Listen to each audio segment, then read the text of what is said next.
Presidency. On Vantage tonight, we'll discuss. In Sweden, a copy of the Quran was burned outside a mosque on Eid. The reactions have been swift and on expected lines. Sweden says it is freedom of expression. Its allies say it's legal but inappropriate. Had it happened in a country like India, they would have been quick to call it a backsliding democracy. Also, what was the need for this protest? Is this to scuttle Sweden's NATO bid? We'll explain. Joe Biden is confusing Ukraine with Iraq, not once but twice. China has police stations in West Asia too, which they obviously deny. The UK is suffering a water crisis, and is your company stealing your wages? We'll tell you how. The headlines first. Ukraine asks NATO for clarity on its membership. Kiev says the alliance must make its stand clear before the summit next month. Russia's invasion of Ukraine has galvanized the Western military alliance, but members of the military bloc remain split over Ukraine's membership. In India, opposition leader Rahul Gandhi's tour of violence hit Manipur has been stopped by the police. The Congress leader was on his way to Churachandpur, one of the worst hit districts. Police stopped Rahul Gandhi's convoy over security concerns. Manipur has been battling ethnic violence for the last 2 months. Setback for the Rishi Sunak government. A UK court rules that the plan to send asylum seekers to Rwanda is unlawful. The Court of Appeal says Rwanda cannot be considered a safe third country. Former Prime Minister Boris Johnson had made the proposal to tackle record migration. From one controversial plan to another, Israel's Prime Minister says he's removed a key part of his judicial reform plan. The clause to curb the Supreme Court's powers and give politicians a greater say in the selection of judges has been removed. Netanyahu's contentious judicial overhaul has sparked mass protests in Israel. And pop star Madonna has been hospitalized. She's in the ICU battling a bacterial infection. The 64-year-old has had to postpone her world tour, which was scheduled to kick off next month.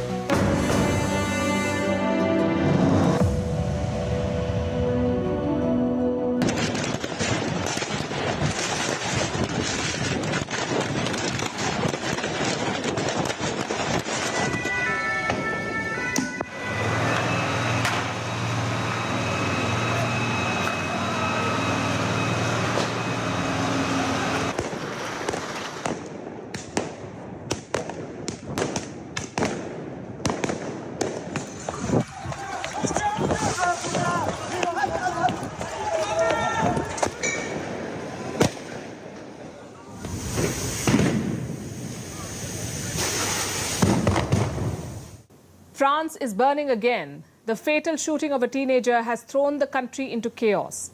There have been clashes in many places. 40,000 police officers have been deployed across the country. President Emmanuel Macron has called the riots unjustifiable. But his intervention has not really helped. People are still angry. Just look at the pictures. Cars set on fire, shops ransacked, and cops attacked with fireworks.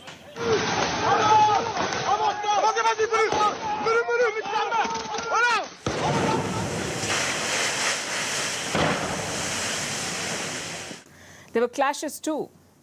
This was the second night of unrest. More than 150 people have been arrested, but the crackdown is expected to aggravate tensions because the story is about the police and their high-handedness.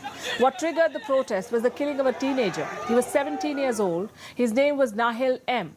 He was shot dead in Nanterre this week. This is a western suburb of Paris. Nahel was in his car when 2 policemen confronted him. They shouted at him. One officer pulled out his gun and shot at the boy point blank. And if that wasn't bad enough, the police then tried to lie and cover up. Soon after the shooting, some reports emerged. They quoted anonymous police sources. They claimed that the teenager drove into the cops intentionally. And that's when they shot at him. But the pictures tell a very different story. The police's lie has been busted. The officer who fired the gun is in custody. He could face charges of voluntary manslaughter. En l'état des investigations, Based on the investigation and the elements we gathered, the court considers that the legal conditions for the use of a weapon have not been fulfilled. Consequently, at the end of his time in police custody, the police officer questioned for the usage of his weapon has been brought forward to 2 instructional magistrates as part of the opening of a legal investigation for voluntary homicide. So action is being taken. But the protesters say it's not enough. The mother of the victim has called for a march. She posted a video on TikTok. Their lawyer wants to file an additional complaint. They want to accuse the police of false testimony. And prominent citizens of France are also speaking out, like footballer Kylian Mbappe and actor Omar Sy. They're demanding justice for Nahil. But what about the protesters? Why are they out in such large numbers, and what explains their sharp reaction? You see, this anger has been simmering for a while. The police in France have a reputation of high-handedness in suburban areas and especially against ethnic minorities. So there is deep mistrust, and French laws make it worse. In 2017, a law was passed. It authorized the use of deadly force. It made it easier for cops to shoot at moving vehicles, and some experts say French police are more brutal than all their European counterparts. They're also among the most heavily armed. France has been criticized by the European Court of Human Rights. In the last 6 years, France has been condemned at least 5 times. And this is over incidents of physical abuse by the police. So there is a clear pattern of behavior. But no Western power condemns France or calls them out for human rights violations. And even after such public outrage, there is little to suggest that the attitude has changed. After President Macron's words of condemnation, the French police union spoke out. Do you know what they said? They attacked the French president. The union says Macron should not have condemned the cops. He should have waited for the investigation to end. In fact, let me quote from their statement. They say, like any citizen, we have the right to the presumption of innocence. So they're still in denial mode. Everyone can see what has happened, but the police remains defiant. And where does this leave President Macron? Well, in a bind yet again. Police reform is a contentious topic in France. In 2020, Macron tried to push a new security law. It led to nationwide protests. He wanted to adopt a tougher approach on law and order, but there was a public backlash. From the Yellow Vest protests to the outrage over pension reforms and now the riots over a police shooting, domestic unrest is now becoming a hallmark of Macron's presidency. Yesterday we told you about a controversial protest in Sweden, a plan to burn the Quran in public. Well, they went ahead with it. 2 men gathered outside this mosque in Stockholm. One of them ripped out pages from the Islamic holy book. He stomped on it. He wrapped it with bacon, which is taboo in Islam. And then he set it on fire. Around 200 people saw this entire episode unfold. Some of them shouted, "God is great" in Arabic. Others shouted, "Let it burn." The man behind this protest has been identified. It's a 30-year-old Iraqi refugee. He wants to ban the Quran in Sweden. But why burn it? Why desecrate a holy book in public? And that too on one of the holiest days in the Islamic calendar. What really was the point of this protest? If it was to offend, then well, congratulations. You've caught the attention of the whole world, the Islamic world, to be sure. Morocco has withdrawn its envoy to Sweden. Turkey is also up in arms. Look at what their foreign minister is saying, and I'm quoting, "It's unacceptable to allow such actions under the pretext of freedom of expression. To condone such acts is to be complicit." Talk about strange times. Even Turkey is making sense. The public opinion in Sweden is also against this protest. Listen into some of the reactions. It's just part of that perpetual Islamophobia that just keeps growing and growing and growing, and I'm terrified to think where this is going to end. We should not tolerate these things. We just have to say stop. It's not okay to humiliate other people. Freedom of speech is very important, but I think burning a religious book, it's not freedom of speech. It's another thing. It's a provocation. Well, there you have it. The Islamic world is unhappy, the people are unhappy, and even Sweden's allies are unhappy. So what then was the point of this protest? We told you the reasons yesterday. A Swedish court said there was no security threat from the protest, so they asked the police to give permission. And yes, there were no scuffles.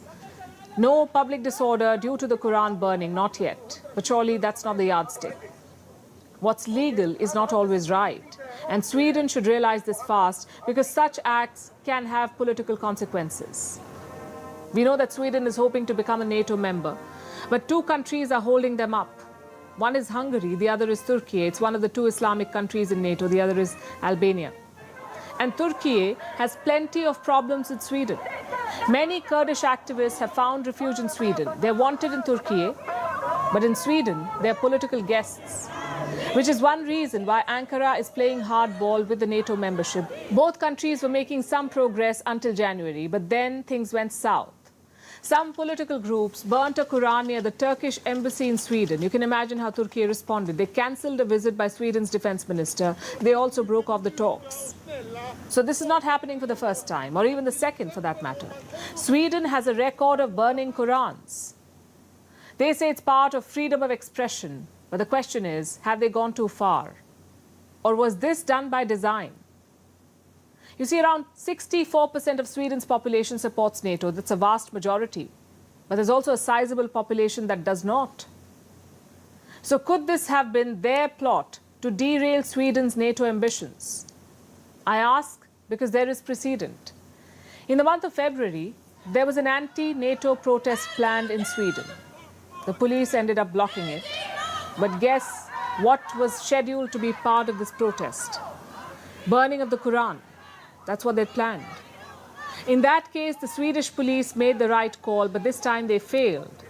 They filed a case against the Iraqi protester. He's been charged with agitation against an ethnic or national group. But will that be enough for Turkey? Remember, President Erdogan is fresh from elections. He's got the people's mandate behind him. Plus, he's not the lone dissenter anymore. Hungary is also holding up Sweden's membership.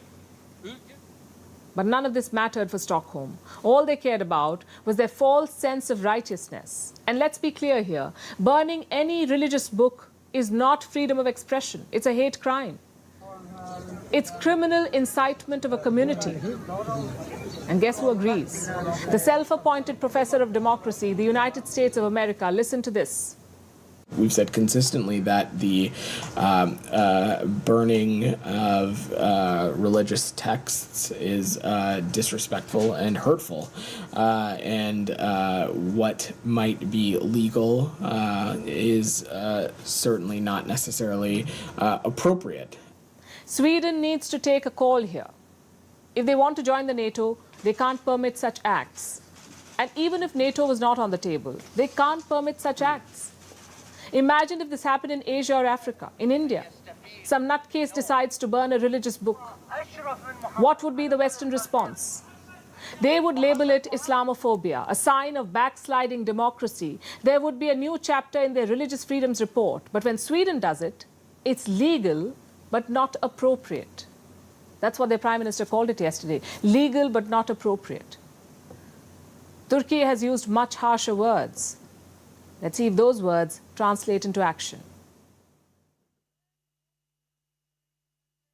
Now let's turn our attention to Pakistan. Today is the 29th of June. It's Eid al-Adha, one of the holiest days in the Islamic Republic and the Islamic calendar. The celebrations are set to go on for 3 days, but Islamabad is hoping to celebrate more than Eid this weekend.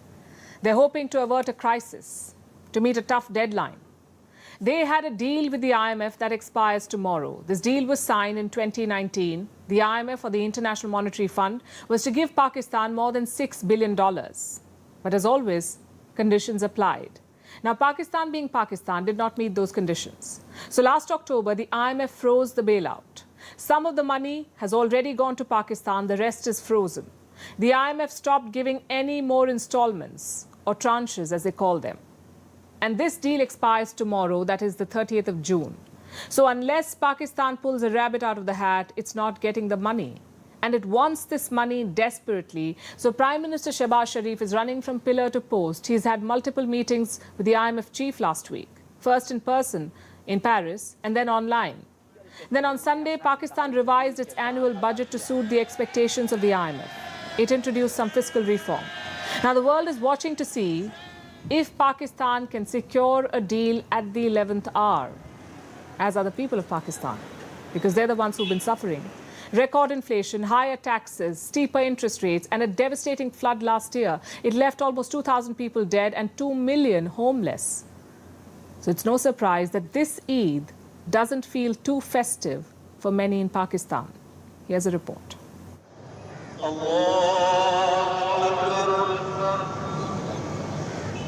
It's Eid al-Adha in Pakistan today, one of the holiest days in Islam. It roughly translates to the Feast of the Sacrifice. And for many Pakistanis, their sacrifice is worth more than ever this year. Because the country has been hammered by an economic disaster, and as a result, the prices of the sacrificial animals are soaring. This year's inflation rate is higher than in past years, so the prices of sacrificial animals has also gone sky high. Because of this, there are fewer animals in markets compared to the past, as many people are opting to share animals and give a joint sacrifice. At some places, prices are reportedly close to double of what they were a year ago. And there are a lot of reasons for this. Pakistan's economic crisis is, of course, the main one. The war in Ukraine is another cause. It has led to rising food and fuel prices around the world. Petrol महंगा हो गया तो इस साल किराया भी ज़्यादा हो गया. As petrol became more expensive, the prices also increased. Now coming to this market and renting a stall here is also higher. They used to charge less. The transportation costs have also increased. These are the reasons why the cattle prices are higher this year. So much so that an animal which we used to sell for 150,000 Pakistani rupees last year is now around 240 or 250 Pakistani rupees. One main reason is that the cattle fodder has also become expensive. Hence, the cattle prices are high. Add to this the losses caused by last year's devastating floods. A lot was spoken about the human cost, but it wasn't just humans that died. The floods last year caused diseases in livestock, whether it was in Sindh, Punjab or Balochistan province. Many cattle died of diseases, which has also caused a shortage of cattle this year. Pakistani officials estimate that about 700,000 cattle were lost in the floods, and the disease and food shortages that followed affected even more animals. So the supply of animals for the Eid al-Adha sacrifice has decreased and prices are up. The devout will still buy the sacrificial animals though, often with cash. Problem is, they're short of that too. ATMs are running out of cash. This is happening in the city of Karachi. They don't have money, and in many cases, goats are being stolen. Yes, stolen. Thieves are robbing people who walk home with the animals they've bought. About 70 such incidents have taken place so far. For people like this, even the festival of Eid brings no cheer. The economic crisis has been tough on the nation, and like always, it's the most vulnerable who bear the brunt.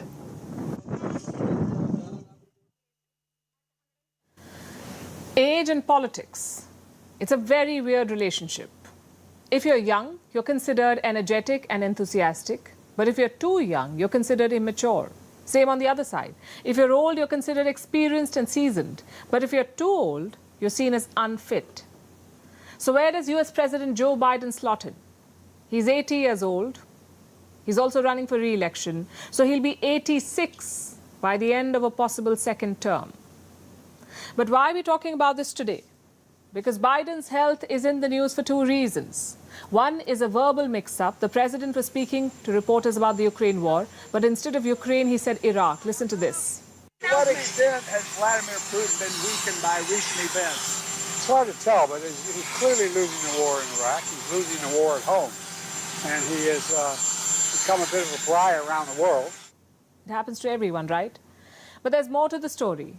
This exchange with reporters was on Wednesday, but Biden made the very same mistake on Tuesday as well. He was speaking to campaign donors in Maryland. Let me quote from what he said. My staff wasn't so sure that we'd be able to bring all of Europe together in the onslaught on Iraq and get NATO to be completely united. That's what he said. Again, he meant Ukraine, but he said Iraq. At the same event, Biden messed up again. He said his new best friend was the prime minister of the world's biggest country. He meant India, but he actually said China. So the verbal mix-ups are one problem. The second is Biden's sleep apnea. People noticed that the president had some marks on his face, as if he was wearing a mask. Later on, the White House clarified Biden has been using a CPAP machine for the last few weeks. It helps with sleep apnea. Now, quick side note, sleep apnea is a condition where your airways get blocked while sleeping, so you can't breathe for a while. It can cause loud snoring, insomnia, and also headaches. The machine that he uses, the CPAP machine, can help reduce this. It feeds oxygenated air directly into your airways, hence the mask.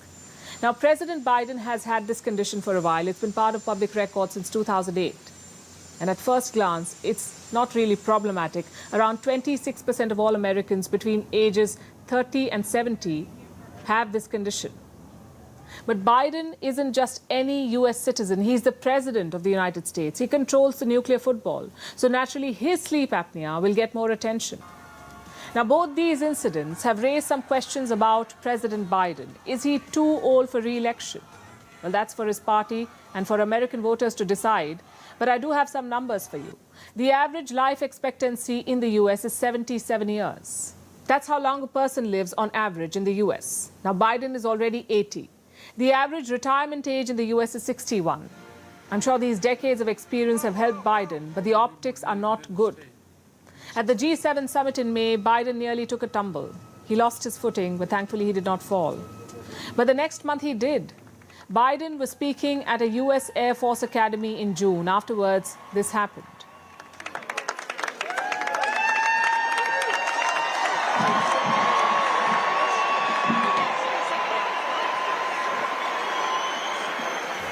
Like I said, it does not look good.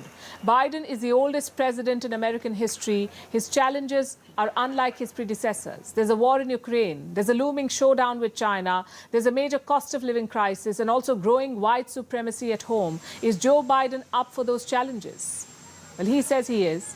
His team also releases regular medical records. None of these indicate major diseases, but age and politics is not just about physical fitness, it's also about the mental side of it. Like understanding what young people want, or keeping up with new attitudes, or being able to soak up more pressure. Things like that. Experience can make you accept those things. But only youth can help you celebrate them. It's something American Biden must think about. Vantage continues after a short break.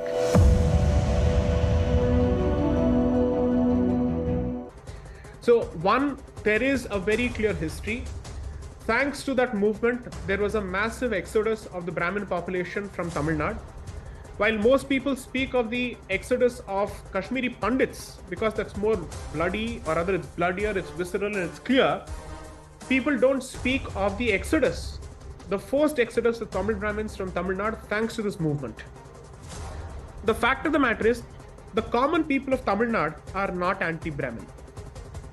And you can see this in most hinterland, let's say, districts or in...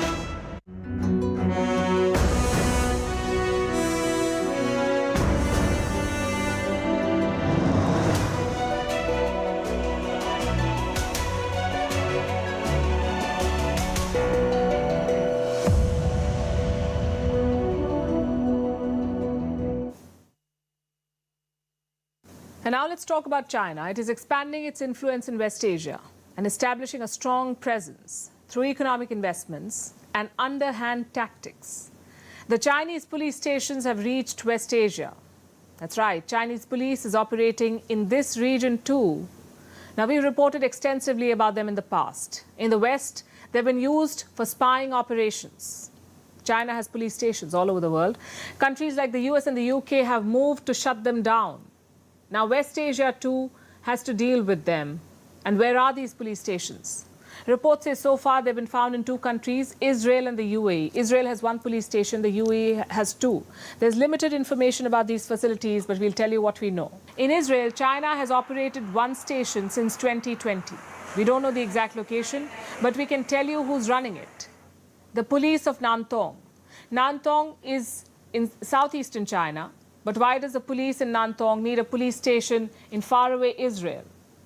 Let me show you a report from last year, and I'm quoting from what the report says. The Nantong City Overseas Police and Overseas Chinese Linkage Service Center is an important link between Nantong and the international community and safeguards the rights and interests of Nantong overseas. So they call it an Overseas Chinese Linkage Service Center. Sounds very complicated, but let there be no doubt. This is a spying outpost. Reports say it is used to monitor Chinese nationals in Israel. In recent years, there's been a large influx. And why are the Chinese going to Israel? Well, broadly for two reasons. First is tourism. The second is to work in the construction business. Israel increasingly relies on Chinese workers. They're seen as dependable and skilled. Officially, China says the police stations there are to service these citizens, to help the immigrant population, but their activities do raise doubts. Consider what's happening in the UAE. Reports say it has 2 Chinese police stations, one in Dubai and another at an unknown location. Now, who operates them? The police of Nantong and Wenzhou. Again, 2 remote Chinese police departments. They use the facilities in the UAE like detention centers. And I'm not the one saying this. This has come from a former detainee, a woman named Wu Huan. She was living in Dubai with her fiancé. The fiancé was believed to be a dissident, a Chinese dissident. So the Chinese officials went after Wu. They abducted her from a hotel in Dubai. Reports say Wu was then taken to a villa. There she was kept with 2 Uyghurs, and she was held there for 8 days. She was questioned and threatened by Chinese officials. Later, they made her sign legal documents. They incriminated the fiancé. He was accused of harassing her. After she signed those papers, Wu was released. As of 2021, she was seeking asylum in the Netherlands. And I must also tell you this. Officials in both China and Dubai have rejected her claims. But in her testimony, Wu also names a Chinese man, Li Zuhang. He is the Consul General of the Chinese consulate in Dubai. And Wu says this man interrogated her. He asked her if foreign groups gave her any money and if she was being paid to act against China. Imagine this. We're talking about a Chinese diplomat behaving like an interrogator, and that too in foreign territory. The West is cracking down on such Chinese police stations, but West Asia is denying their presence. And given China's growing clout in the region, it's hard to say if they will face action or will be given a free pass. It's a sudden holiday season in Sri Lanka, but there's no festival around the corner. No National Day either. Sri Lanka has begun a 5-day bank holiday to restructure their debt, specifically their domestic debt. How much money are we talking about? Around $42 billion. Now, this restructuring is all about sending the right signals. And if this goes well, the foreign lenders will be satisfied. So what is the plan? What is Sri Lanka planning to do? They're offering debt holders 3 options. 1, take a 30% haircut, meaning the lenders will have to forego 30% of the principal. But they will be repaid in 6 years at a 4% interest rate. Option 2 is no haircut. So repayment will happen, but it will happen after 15 years, plus up to 9 years of grace period. And the interest rate will be 1.5%. Option 3, convert your dollar bonds into local currency ones. No haircut, and 10 years for repayment. Now, this is the plan unveiled by Sri Lanka's central bank. It's a highly consequential one. Hence the 5-day banking holiday. The fear is this plan could lead to massive volatility in the financial markets. So they decided to create a buffer to give the markets more time to absorb any shocks. The plan will now be presented in Parliament. It is expected to be passed over the weekend. So that's one part done.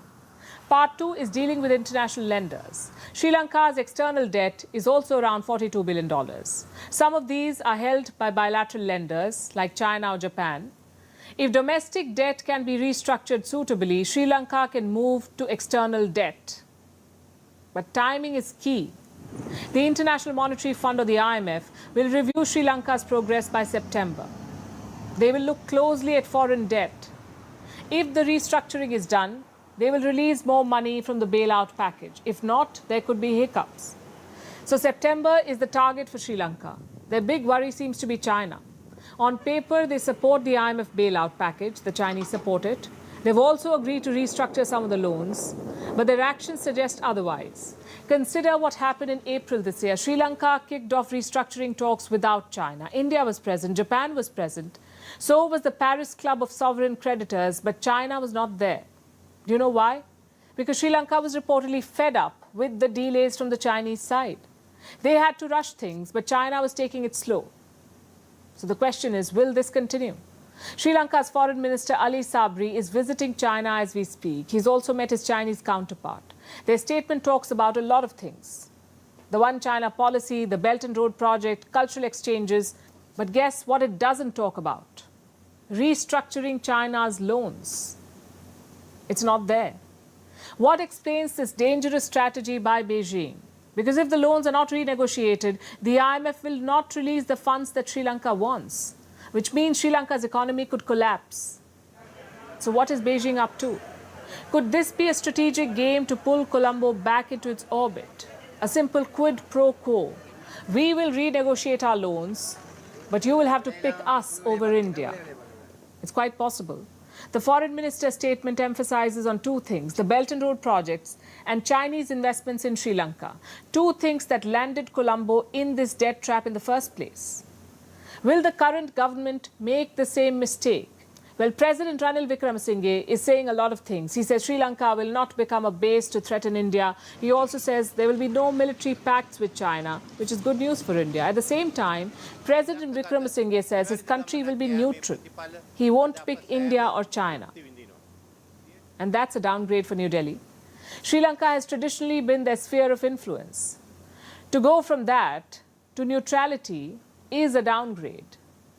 But in foreign policy, it's not always about the statements, it's more about the actions. Sri Lanka must think about the rational bet. India has extended financial help worth $4 billion since last year. Plus, it's advocating for Colombo at the IMF. India is batting for Colombo. And what is China doing? Stalling the whole thing.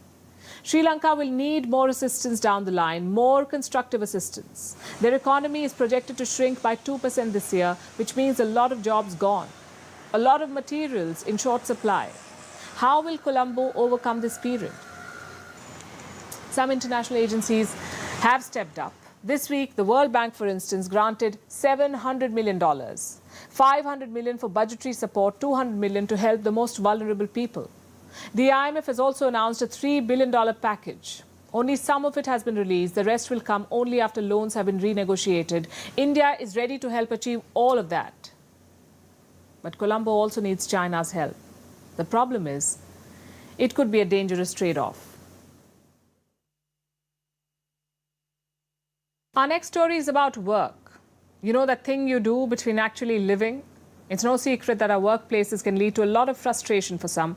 Ranting about work is an international pastime, you could say. Long hours, having to constantly be reachable, burning the midnight oil. There's a good chance most of you have been through this. We enjoy it until we don't. And all of us have a different threshold, but that's not even the point. What if we told you that your company, apart from putting you through all of this, may also be stealing your wages? Tonight, we want to talk about wage theft, and we want to tell you how that works. You see, companies are governed by labor laws. Across the world, all countries have such laws, and a lot of companies flout them. The result is wage theft, among other things, meaning your company is not paying part or all of what you're owed. And how do they do it? Well, there's something called overtime. I'm sure you know this. Most of us do it. That's when you work beyond your regular shift, when you put in extra hours to complete that presentation or show up early to work for that meeting or work through the weekend for that crucial project. It's all overtime. Now, the law says you should be paid extra for it, usually around double of your normal hourly wages. But do you get it? Well, that's wage theft. The second example is work breaks, or rather the lack of work breaks. How many times have you been at your desk from dawn till dusk, with no time for any pause, no time for lunch, no time to go to the washroom, definitely no time to stretch your legs? What do you think during those moments? Do you think it's just one of those days that you can take a break once that urgent task is complete? By denying you a work break, your company is once again committing wage theft because most countries have labor laws that mandate a break. India, for example, has a law like this. Companies have to give you a 30-minute break during work hours and you cannot work more than 5 hours straight. That is the law. Does your company follow it? Next, we look at leave. In other words, paid offs. How many do you get in a year? Do you end up using all of them? Do you waste leave even after carry forwards? Have you had to give up on leave because your team is short-staffed or you've been told you're indispensable? It may sound like you've been given your due recognition, but technically you're being robbed because the leaves you were promised in your contract are a form of compensation. And these are just a few examples of wage theft. There are many more, like not reimbursing expenses or companies making random deductions. Wage theft comes in a lot of forms. And it leaves a huge unseen dent on the economy. I have the numbers. In the US, for example, wage theft is estimated at about $50 billion every year, $50 billion annually. That's more than the amount stolen in bank robberies and shoplifting and credit card fraud. 50 billion of wage theft. It's actually more than all those combined. But wage theft usually goes under the radar. If you're from India, all these examples of wage theft must sound quite common. And most likely, you can't do very much about it. You want to impress your bosses. You don't want to file a labor case against your company that may drag on in courts for years. So you take it on the chin. But just know that your company is stealing from you. And when you rise through the ranks, perhaps you can try and change this system. A massive outcry of people, trade unions, environmental groups, even conservative leaders. And yet, in the year 1989, former Prime Minister Margaret Thatcher sold off Britain's water industry. She privatized it. Cut to 3 decades later, today UK's water sector faces its biggest crisis since. Its companies are drowning in debt, a debt of $76 billion. The largest one, Thames Water, is in emergency talks with the government. Water bills in England have increased by 40% since privatization. And they may further rise by 40% in just the next year. All while the country faces a sewage scandal. I could go on, but you get the picture. Things are bad. For a service as essential as water, is privatization to blame? Here's a report. Before we begin this story, let us tell you about Thames Water. It is UK's largest water company. It has regional monopoly in the country. Thames serves a quarter of the population, some 15 million customers. But now it is on the brink of collapse. This water company is drowning in debt, worth $12 billion. So it is drawing up emergency plans, thinking about going into temporary public ownership. You see, UK's water sector was privatized 3 decades ago. Now it faces a terrible state of affairs. It has accumulated a debt of about $76 billion. And the story of Thames only goes to show the great failures of privatization of water.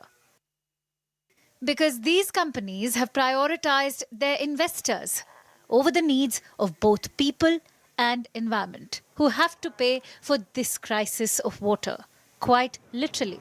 Their water bills have increased by 40% since privatization. And all of this as UK faces a cost of living crisis. British inflation is skyrocketing. It was expected to fall, but it held at 8.7% last month. The inflation is proving very hard to bring down. So squeezing UK households are tapping into their savings. Last month, they withdrew money from their savings at a record pace. They drained $4.7 billion from savings. And this crisis seems to be hitting both rich and poor. Reports say King Charles has ordered to turn down heating at palaces. Why? Because royal spending has hit $135 million. Buckingham Palace's net expenditure has risen by 5%. So the king too has been forced to dip into his reserves to cover costs of a year high on royal activity. Now, if one holds such an extravagant archaic ceremony during UK's tough times, such a scenario isn't unexpected. While some held over-the-top luncheons during their ceremonies, others are going without food because this crisis is affecting millions across the UK. With 86% of police officers and staff facing financial concerns, thousands in the force are missing meals due to the lack of money. The Met Police has claimed that their police officers are turning to food banks. And the soaring costs of food are harming children's health, who are suffering from worsening levels of tooth decay, anxiety and stunted growth because of this crisis. And as people feel the squeeze, some are trying to turn the tables in their favour. Insurance fraud has soared by 61%. People are faking injuries and losing their jewellery on purpose to apply for insurance or claim it twice. So will the situation improve in the near future? Experts are unsure. But here are the facts. Successive interest rates have been hiked since late 2021, and more are still in the pipeline. Water companies plan to increase the prices by about 40% in the next year. Now remember, that's how much the prices have increased by in the last 3 decades. But now the Britons await this triple threat within the next year.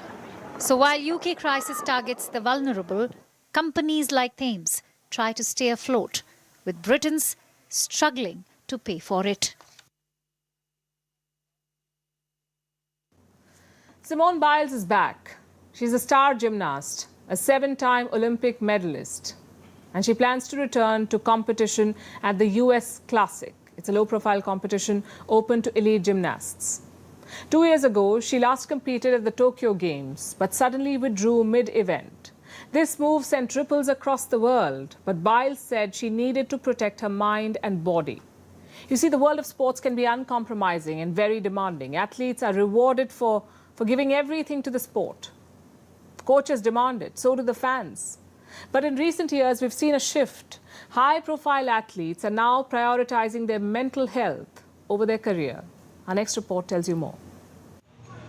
This is Simone Biles, an icon in the world of gymnastics, a 7-time Olympic medalist who suddenly withdrew from the sport 2 years ago, shocking the world. The news spread like wildfire. After all, Biles was at the top of her career when she took this decision.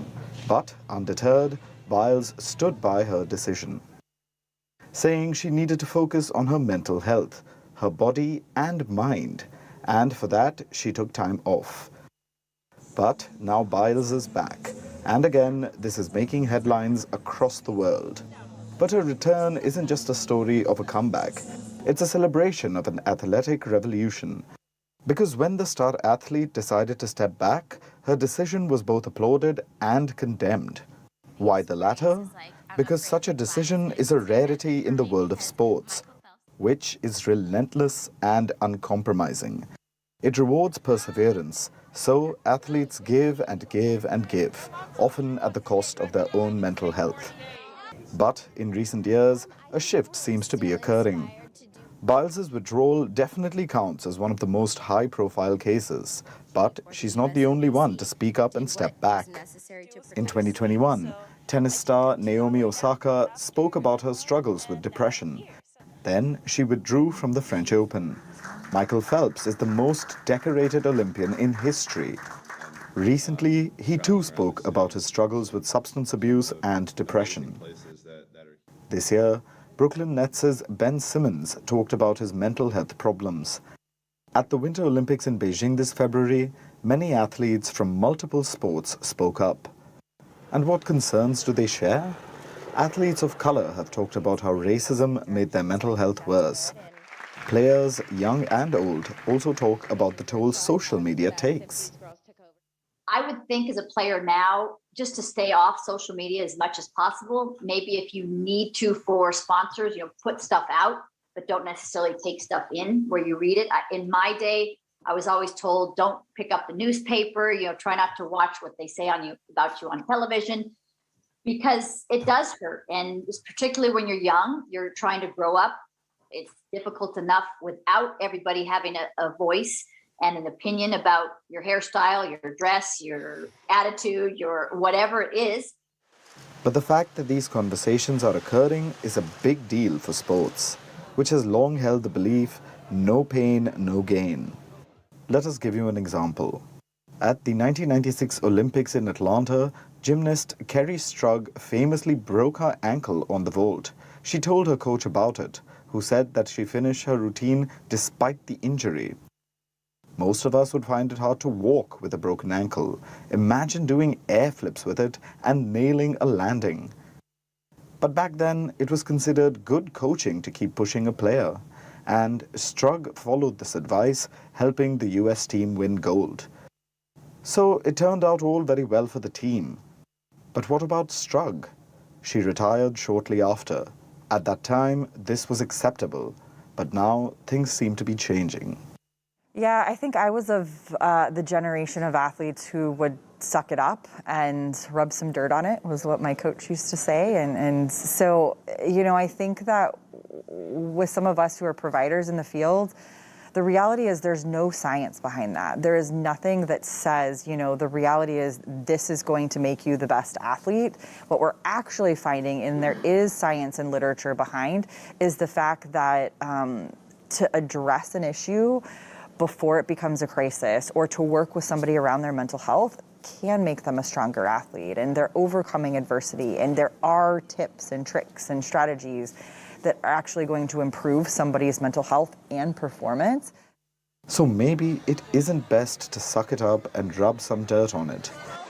Because maybe avoiding mental health conversations may be the reason many bite the dust far too early in their careers, the ill effects of which haunt these athletes far too late in their lives. Because sometimes giving up and stepping back takes just as much courage as fighting on. And now it's time for Vantage Charts, images that tell the story. To those who are celebrating Happy Eid, Muslims across the world are celebrating the festival of Eid al-Adha. Air tankers trying to extinguish wildfires that are burning the US state of Arizona. Thousands joined Madrid's Pride March, chanting slogans against the far-right Vox party ahead of the July elections. And finally, what makes the 29th of June significant? Let's go back to the year 1976, when Seychelles, a country in East Africa, achieved independence, ending 166 years of British rule. We're leaving you with these images. Thanks for watching. We'll see you tomorrow.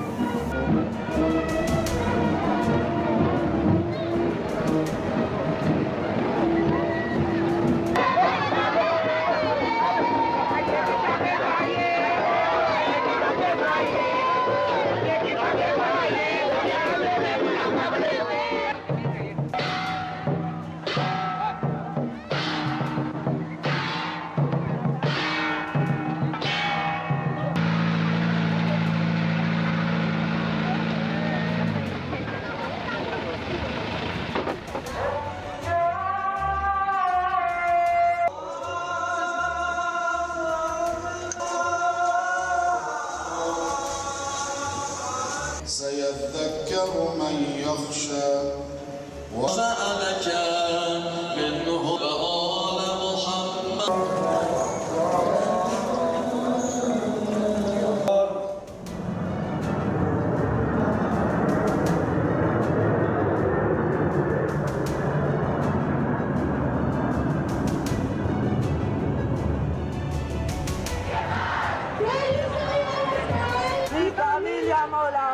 porque tiene dos mamás.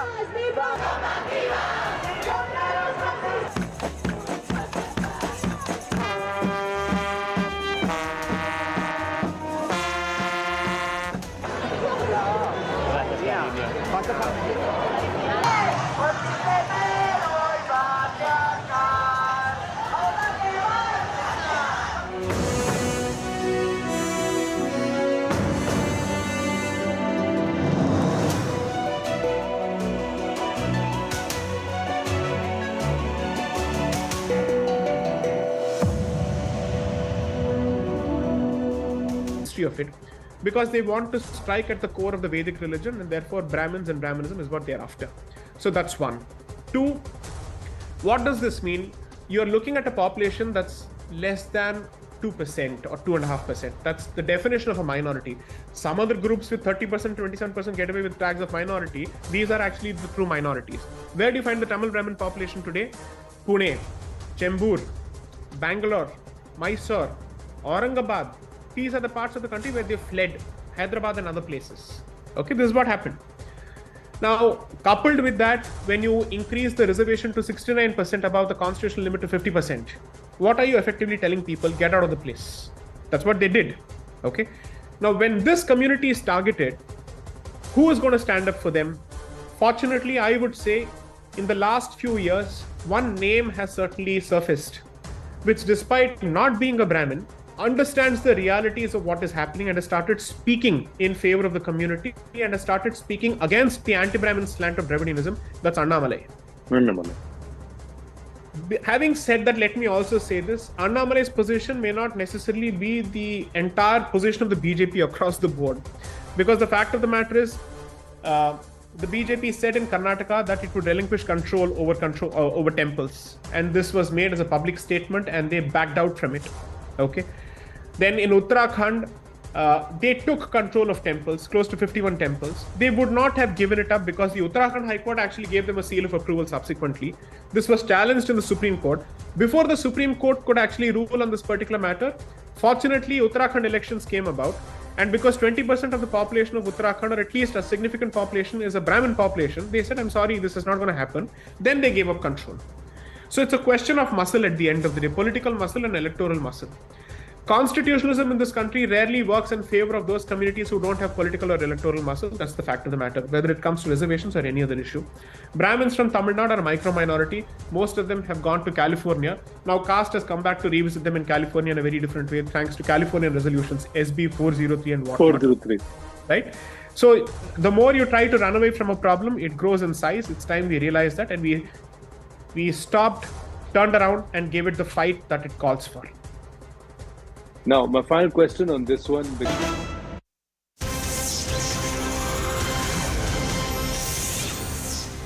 A very warm welcome. You're watching Breaking on News 18. I'm Akanksha Swaroop. Let's dive into the segment with some breaking inputs coming in with regards to the UCC.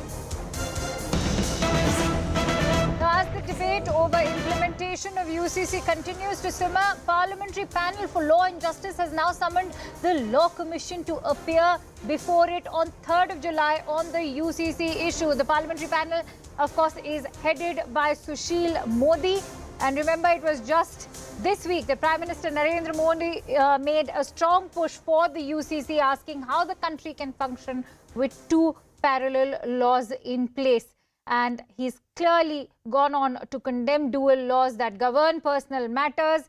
And now the latest we are learning is that the Parliamentary Panel, which is headed by BJP's Sushil Modi, has in fact summoned the Law Commission with regards to the UCC, and they will be expected to be present on the 3rd of July.